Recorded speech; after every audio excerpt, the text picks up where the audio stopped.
Donc on va dire encore quelques mots. On est dans un site de la Bible. Il faut savoir qu'on n'est pas dans les 7 églises de l'Apocalypse, mais vu qu'on est juste à côté de Laodicée, on est à une quinzaine de kilomètres de Laodicée, 15-20 kilomètres, on est dans la ville de Hierapolis. Aujourd'hui, ce que l'on voit derrière nous, c'est Poumakalé. Je veux dire, un château de coton parce que c'est blanc à cause des sources thermales qui seraient bien de la terre.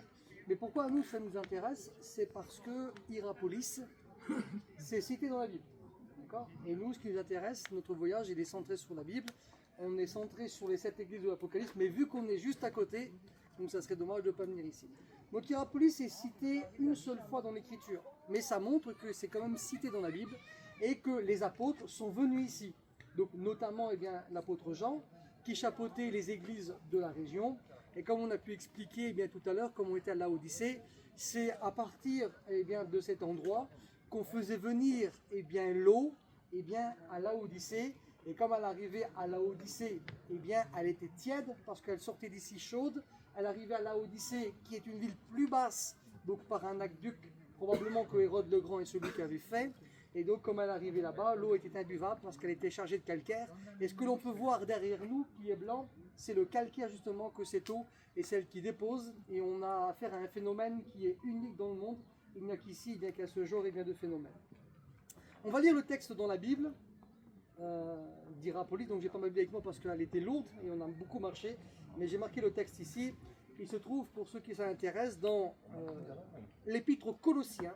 Parce que Colosse, c'est juste à côté d'ici, peut-être à 25 km, quelque chose comme ça. Et Laodicée, c'est juste à côté d'ici aussi, à 15-20 km. Donc on est vraiment dans le périmètre. Et voici que donc Paul est celui qui va écrire à l'église de Colosse, qui est une église qui est juste à côté. Et voici ce qu'il va dire dans Colossiens chapitre 4 et le verset 12. Là ce qu'il dit. Epaphras, qui est des vôtres, vous salue. Serviteur de Jésus-Christ, il ne cesse de combattre pour vous dans ses prières, afin que parfait et pleinement persuadé, vous persistiez dans une entière soumission à la volonté de Dieu. Verset 13 du chapitre 4. Car je lui rends le témoignage qu'il a une grande sollicitude pour vous, pour ceux de Laodicée, qui est juste là à 15-20 km, et pour ceux d'Hierapolis, la ville dans laquelle on se trouve aujourd'hui. Donc voici que donc ces 3 villes étaient quasiment dans le même périmètre, à 15-20 km de différence. Et voici que Paul est celui qui va écrire à Colosse. Il cite Laodicée et il cite Hierapolis, parce qu'il y avait une communauté chrétienne dans cette ville. Donc les gens de Colosse, les gens de Laodicée, les gens d'Hierapolis étaient des chrétiens qui se connaissaient. Les serviteurs de Dieu établis dans ces villes se connaissaient aussi, avaient des relations. Et voici qu'Epaphras, ainsi que Paul, connaissaient les gens de Colosse, les gens de Laodicée, les gens d'Hierapolis, et notamment l'apôtre Jean qui chapeautait donc toutes ces églises. On a eu l'occasion de faire aussi une petite vidéo un peu plus haut, donc je fais un rappel pour ceux qui n'étaient pas là. Il faut savoir aussi ici que c'est la ville de l'apôtre Philippe. Dans la Bible, nous avons 2 hommes qui se sont démarqués, qui portent le nom aussi de Philippe. Il y a Philippe l'apôtre qui a été sélectionné par Jésus dans Matthieu dans le chapitre 10. Et il y a aussi Philippe, dans Acte 6, qui faisait partie des diacres et qui plus tard est devenu un évangéliste et qui habitait en Israël, à Césarée-Maritime, et qui avait même 4 filles qui prophétisaient. Le Philippe dont il est question dans cette ville, on va en dire un mot, c'est le Philippe apôtre, un apôtre de l'agneau, celui qui a été sélectionné par Jésus dans l'évangile de Matthieu chapitre 10, où Jésus est monté sur une haute montagne, où il a prié toute la nuit, et parmi tous les disciples qu'il connaissait, il en a établi 12 qu'il a choisis, et parmi ces 12, il y avait l'apôtre Pierre et Jean qui sont les plus connus, mais il y avait aussi l'apôtre Philippe. Philippe a reçu au même titre que les autres le pouvoir de chasser les démons, de guérir les malades, de ressusciter les morts. Voici qu'il avait son ministère avec ses collègues.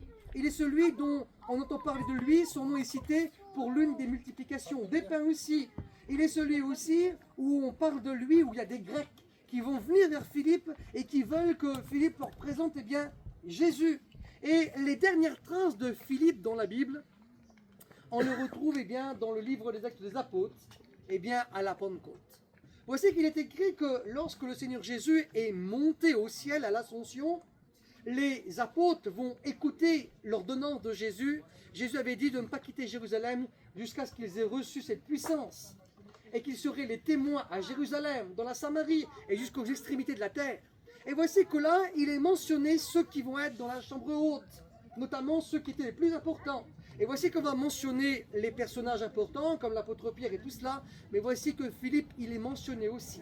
Ce qui veut dire que Philippe, l'apôtre, a été baptisé du Saint-Esprit dans la chambre haute.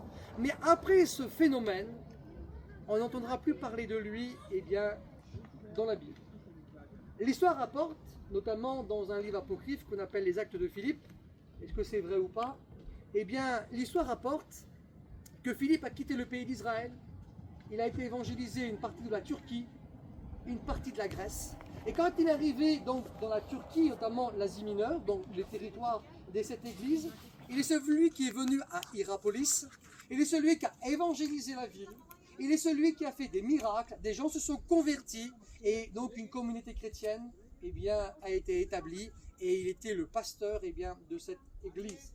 Voici qu'il avait certainement des relations avec l'apôtre Jean. Pour quelle raison? Parce que l'histoire rapporte que Philippe, il est mort sous l'empereur Domitien, voire début de l'empereur Trajan. Ce qui veut dire qu'il est mort dans les années entre 95 et aux environs de l'année 100. Pourquoi? Parce que les dernières années de Domitien, c'est 96. Après, en 96, il y a eu un autre empereur qui est venu, qui s'appelait Nerva. Il a régné pendant une année. Et voici que dans les années aux environs de 97, Trajan est celui qui a régné 19 ans et il est celui qui a pris le pouvoir. Donc il est mort soit à la fin de Domitien ou début Trajan. Et pourquoi on dit cela? C'est parce que Domitien a été l'un des empereurs les plus féroces concernant le christianisme.